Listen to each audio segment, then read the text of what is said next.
अभी अभी सीपीओ के पेपर की जब आंसर की आई तो एक बड़ी लंबी चौड़ी लैंग्वेज का सवाल आया ना, प्रॉफिट लॉस का, डिसऑनेस्ट शॉपकीपर का। अब इस एक सवाल से ना बच्चे परेशान हो जाते, इतने कठिन सवाल आएंगे, इनको कैसे करेंगे। एक्चुअली कुछ भी नहीं है, सवाल की लैंग्वेज बड़ी होने से सवाल कठिन नहीं होता है, और ना इस एक क्वेश्चन से पूरे पेपर का आप लेवल डिसाइड कर सकते हो कि एक सवाल ऐसा आ गया तो पूरा पेपर कठिन रहा होगा। सीपीओ का पेपर बहुत ही बिलो एवरेज है और ठीक ठाक उसमें क्वेश्चंस पूछे गए हैं। 2 साल पहले मैंने अपने यूट्यूब चैनल पे डिसऑनेस्ट शॉपकीपर की एक वीडियो डाली थी। जिस बच्चे ने अगर वो वीडियो देखी होगी तो डिसऑनेस्ट शॉपकीपर का ऐसा कोई सवाल है ही नहीं जिसे वो ना कर पाए।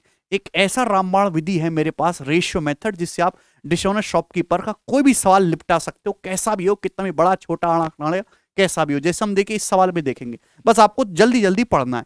एक दुकानदार सामान को तोलने के लिए गलत तराजू का प्रयोग करता है, 900 ग्राम को वो 1 केजी दर्शाता है। साथ ही दुकानदार प्राइस भी 10% बढ़ाकर अंकित करता है, तो उसने दो जगह बेईमानी कर दी। 900 ग्राम को बता दिया 1 किलोग्राम, यानी कि कितना प्रॉफिट कमा रहा है भाई, 900 का 1 किलोग्राम बता दिए। 1 किलोग्राम मतलब 1000 ग्राम, 9 से 10, 9 का सामान 10 में बेच रहा है। प्राइस भी 10% बढ़ा दिया, प्राइस भी 10% बढ़ा दिया, मतलब 10 रुपए का सामान 11 में बिक रहा है। ये सारा चेंज किस पे होगा, उसके सीपी पे। लेकिन दुर्भाग्यवश क्या हुआ, उसको धर लिया। आप भी धरोगे भी जब आप एसएससी में लग जाओगे, मेट्रोलॉजी डिपार्टमेंट वालों ने, और ऑर्डर किया कि अपना तराजू पहले रिपेयर करवा और तुझे पनिशमेंट देंगे हम।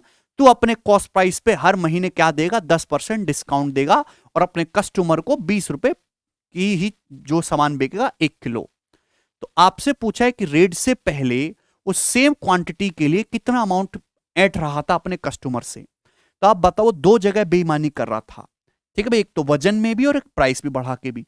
अल्टीमेटली दोनों जगह बेईमानी करने से क्या हो रहा था भाई, वो 9 रुपए का सामान बेईमानी करके ग्राहक को 11 रुपए में बेच रहा था। 9 रुपए का इन्वेस्टमेंट करके सामान ग्राहक को कितने में बेच दे रहा था, 11 रुपए में बेच रहा था।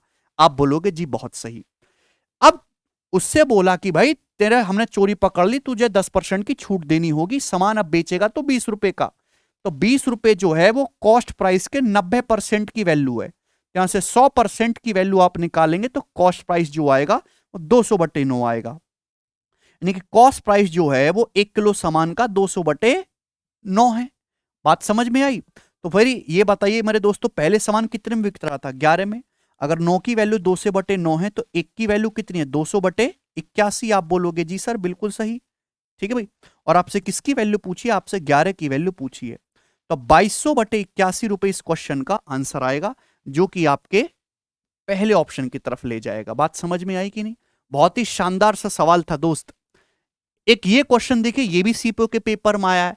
अब देखिए एग्जामिनर के मूड का कोई पता नहीं, उसको डिसऑनेस्ट शॉपकीपर के सवाल बनाने थे, और भी 3-4 सवाल बनाए। एक शिफ्ट में सवाल दे दिया देखो, और दूसरी शिफ्ट में सवाल दे दिया। तो थोड़ा किस्मत का भी खेल है कि एग्जामिनर आपके साथ कैसा व्यवहार है, पिछले जन्म के कर्म आपके सामने आते हैं। देखो, एक सेलर जो फॉल्टी वजन का प्रयोग करता है 2 किलो सामान देने के लिए, और 25% का वो प्रॉफिट कमाता है। ही क्लेम्स, उसने ये क्लेम किया कि मैं अपने सामान को कॉस्ट प्राइस पर ही बेच रहा हूं, कस्टमर के सामने बड़ा दयावान बन रहा है, भाई मैं कुछ नहीं कमा रहा, जितने दाम पे खरीद के ला रहा हूं उतने में बेचूंगा। पर फिर भी वो 25% प्रॉफिट कमा रहा है। क्यों कमा रहा है? वो कि उसने वजन में बेईमानी करी है। 25% प्रॉफिट कमाने का मतलब 1/4 है भाई, यानी कि वो 4 किलो सामान, कोई ग्राहक अगर 5 किलो सामान मांगता है तो 4 किलो ही देता है, ठीक।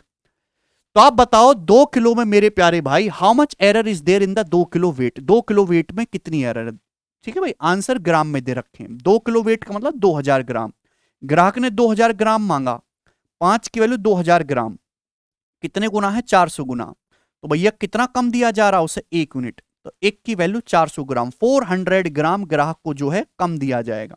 मतलब ग्राहक बेचारा 2 किलो चीनी मांग रहा होगा, पहुंची उसको 1600 ग्राम ही होगी, 400 ग्राम जो है रख ली उसने। तो बहुत ही बेसिक से सवाल थे। ऐसे सवाल दिल्ली पुलिस का जो रिसेंट पेपर हुआ उसमें भी डिसऑनेस्ट शॉपकीपर के अच्छे अच्छे सवाल पूछे गए हैं, ठीक है। चलिए।